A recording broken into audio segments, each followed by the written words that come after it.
আইপিএলের পর এবার শ্রীলঙ্কা প্রিমিয়ার লিগে ডাক পেল মুস্তাফিজুর রহমান।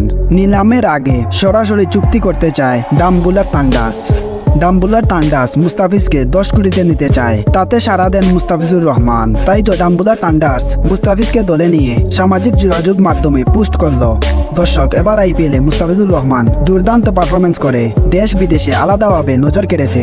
আইপিএলে 9 ম্যাচ খেলে 14টি উইকেট নিয়ে আলোচনায় থেকে দেশে ফিরেছিল মুস্তাফিজ। দেশে ফিরে জিম্বাবুর বিপক্ষে হয়েছে ম্যাচ সেরা। বল হাতে মুস্তাফিজ তার সেরা সময়টা পার করছে। তাই তো এবার শ্রীলঙ্কা প্রিমিয়ার লিগ থেকে সুখবর পেয়েছে এই পেসার। আসন্ন শ্রীলঙ্কা প্রিমিয়ার লিগে সরাসরি দলে জায়গা দিয়েছে ডাম্বুলার তান্ডাস। দর্শক, জানা যায় যে আইপিএল এর দুর্দান্ত পারফরমেন্স করার কারণে নিলামের আগে ডাম্বুলার তান্ডাস মুস্তাফিজকে কিনেছে।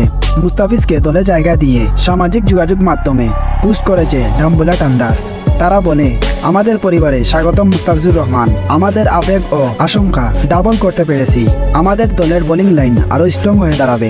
দর্শক, আগে কখনো শ্রীলঙ্কা প্রিমিয়ার লিগে এত দামে বাংলাদেশি ক্রিকেটার নেওয়া হয়নি। এবার প্রথমবার যাবে মুস্তাফিজুর রহমান। দর্শক, আপনার কি মনে হয় মুস্তাফিজুর রহমান আইপিএল এর ফর্ম ধরে রাখতে পারবে কি? লঙ্কান প্রিমিয়ার লিগে গিয়ে তার বোলিং এর ম্যাজিক দেখাতে পারবে কি? অবশ্যই কমেন্ট বক্সে জানাবেন।